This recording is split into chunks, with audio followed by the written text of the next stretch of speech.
There are still places of wonder and mystery in the world. Places that speak to us in hushed whispers and subtle frequencies that you can hear if you listen carefully. Logic doesn't really work here. Our rational minds can only marginally understand what we are looking at because we only examine the surface of things. But these places have a different kind of wisdom to them, one that can't be measured or plotted on a graph. These places work through a magic. They are here to remind us about something about ourselves and our place in the cosmos, to remember our earlier incarnations and the other beings that we have shared this planet with, but have now forgotten.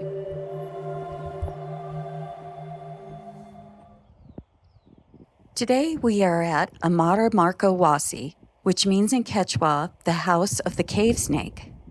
It is also sometimes called the moon temple of Sacsayhuaman, for the light that is cast down from a hole on the top of the cave to an altar down below. Some locals here say that snake people lived here, and maybe it's possible they still do, hidden in the vast tunnel systems that lie beneath the foundations of ancient Cusco. When you visit Cusco, you will notice that snakes are found everywhere on the ancient stonework. Snakes represent ancient wisdom, and the old temples of learning in Cusco are covered with representations of snakes for that reason. Here, the hierophants of the past learned secret knowledge passed down over centuries. They were the keepers of the ancient wisdom and were called the sons of the sun and daughters of the sun. It is said if we open our hearts, we too can connect to this ancient wisdom. But we have to let the reins of our left brain give up some of its analytic control to allow a more intuitive feminine side to come in. History is his story, but what about her story? The wisdom of Sophia, who represents the wisdom found in the deeper recesses of our souls.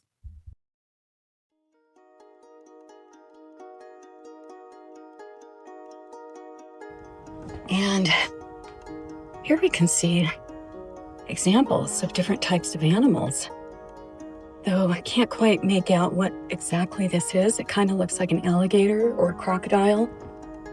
And here we can see a tail, which is right up to the snout of this other animal.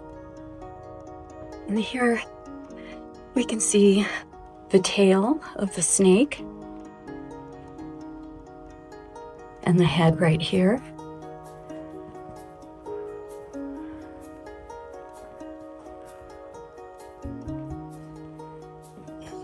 And look at this interesting shape.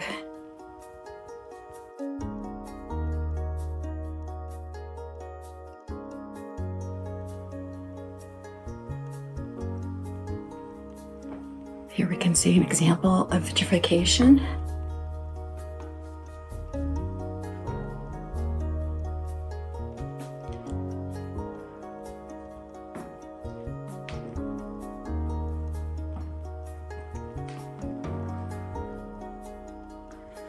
And here's the altar stone.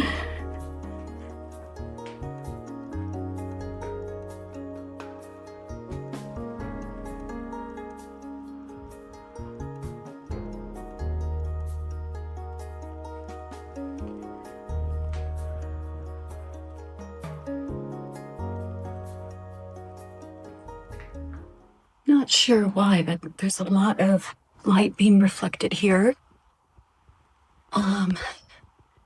Could be calcite or some quartz.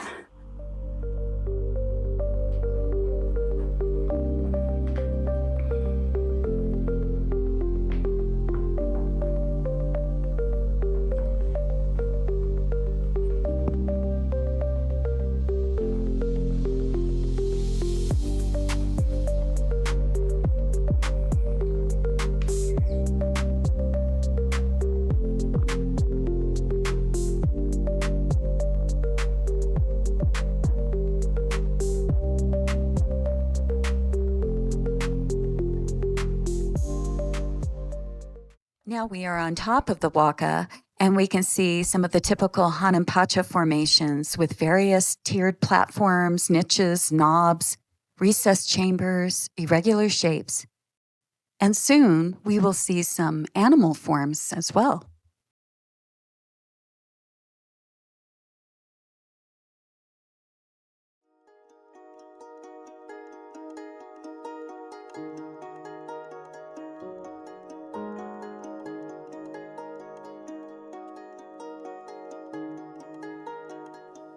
As we get to the area where the animal formations are, we can see two birds facing each other, one to the west and one to the east.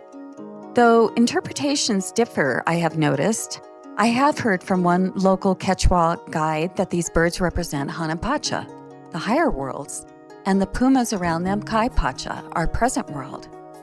There is a snake off to the right, which represents Uka Pacha, or the lower realms. Here we can see the image of a snake.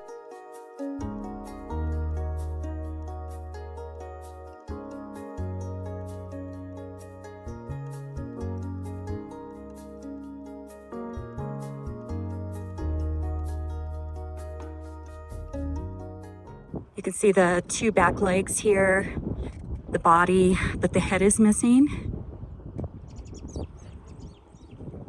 And it looks like another puma over here. Once again, probably desecrated by the Spanish, who saw these sites as heathen sites and wished to destroy their hold on the local population by destroying them.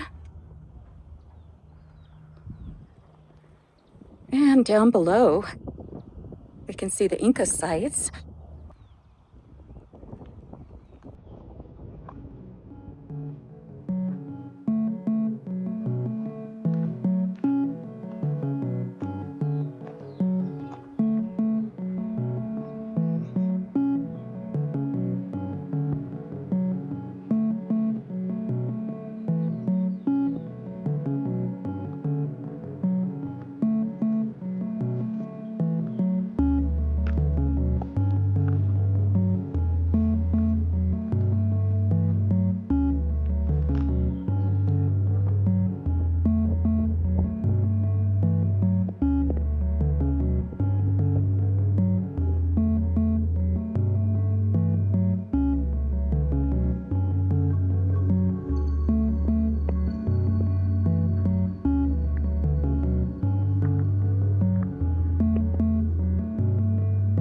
So here we have a rectangular platform, and over here it's kind of more undefined shape.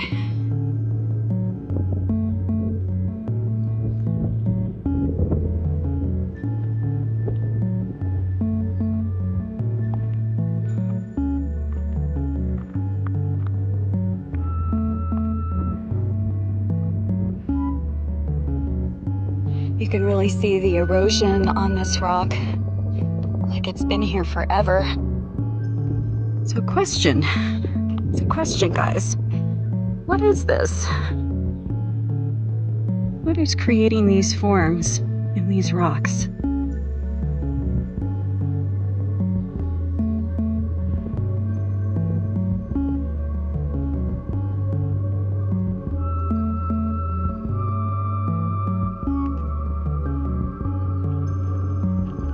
So over here we can see another rock that is actually pretty smooth in comparison to this one. So if this is a geological process, what created that?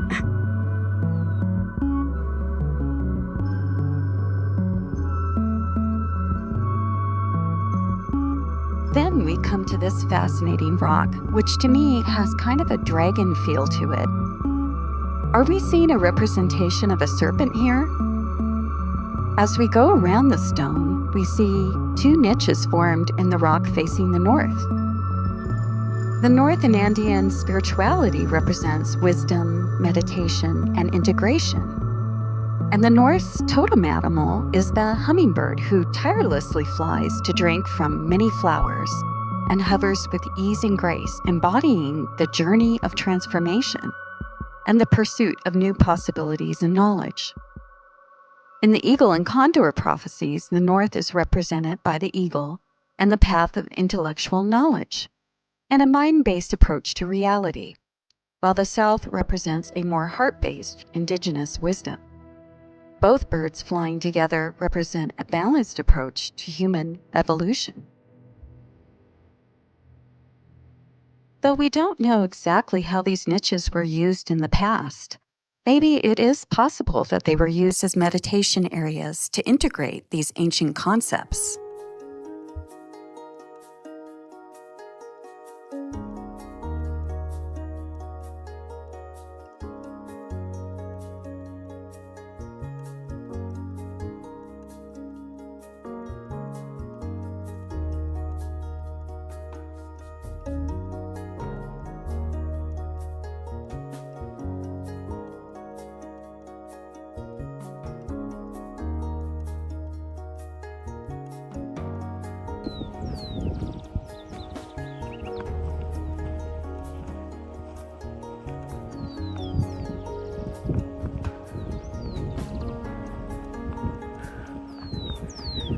One can really see the beauty of this place. It's quite surreal, very stunning.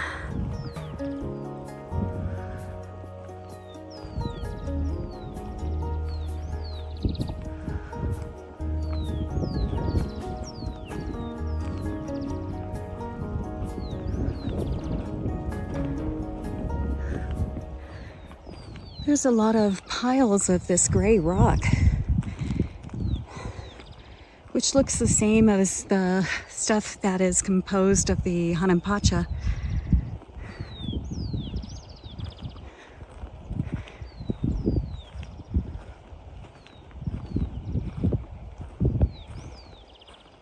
Here looks like some Inca work.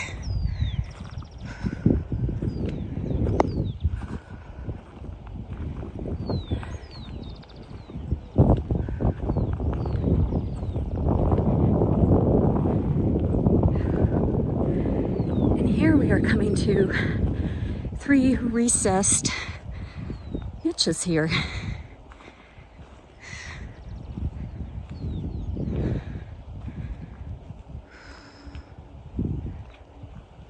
And look right here, we can see ledges on both sides of this. So perhaps at one time it was covered with a stone. And 2 more over here.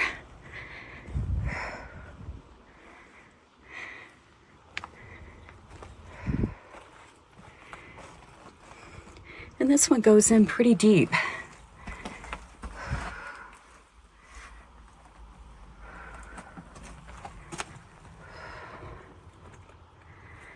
And it looks like at one time this one had a ledge too, but it looks like it was broken off.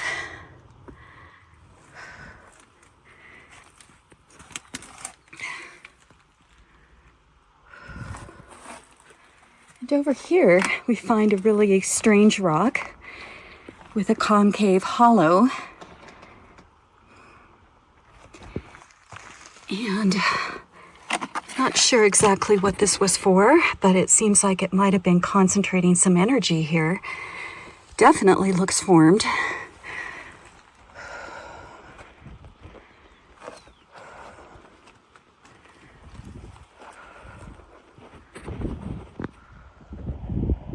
Off to the distance, we can see the seats and ledges in Amaru Marca Wasi.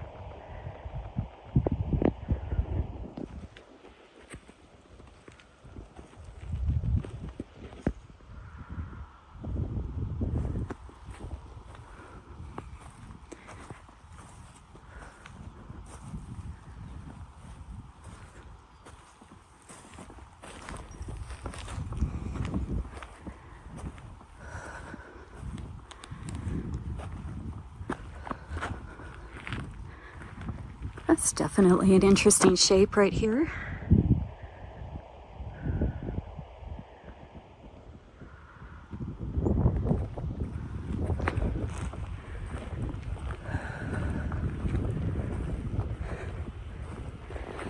Let's see what's on top of this thing. On top of this Hanan Pacha outcrop, it just is so surreal, and it's hard to interpret what we are seeing. Just what do all these holes and hollows, rectangular basins, and knobs represent? Some say this is a quarry, or leftovers from some industrial processing. But why all the odd forms and unusual angles? This doesn't make sense for stone extraction, as how would these stones fit into any known constructions that we see around Cusco? We don't really see the evidence of these shapes being used in buildings here. I think something else is going on, and it is like the makers of these areas were working more with their subconscious minds and not so much with their rational minds.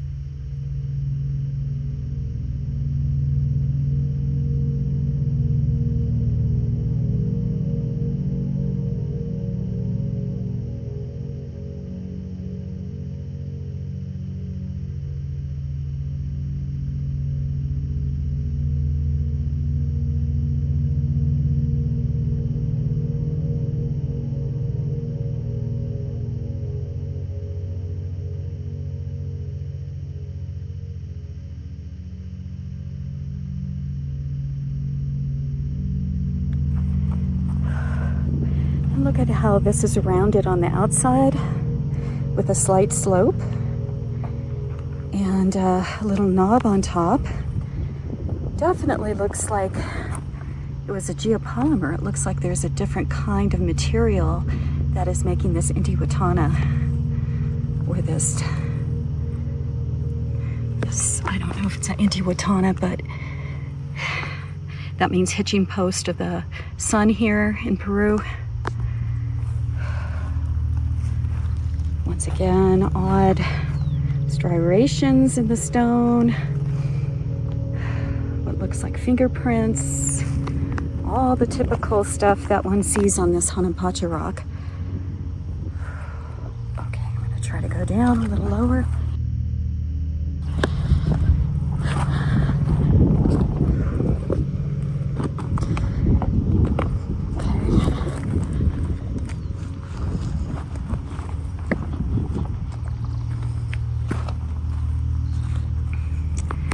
This little basin here.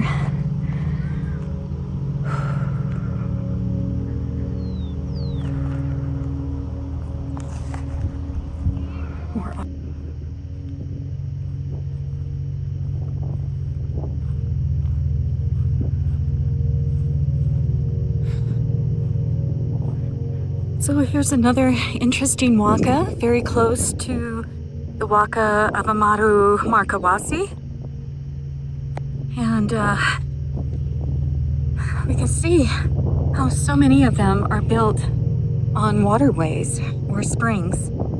Right now, it's kind of the dry season. We're not getting a lot of rain, but usually this is a pretty wet area. It's very swampy.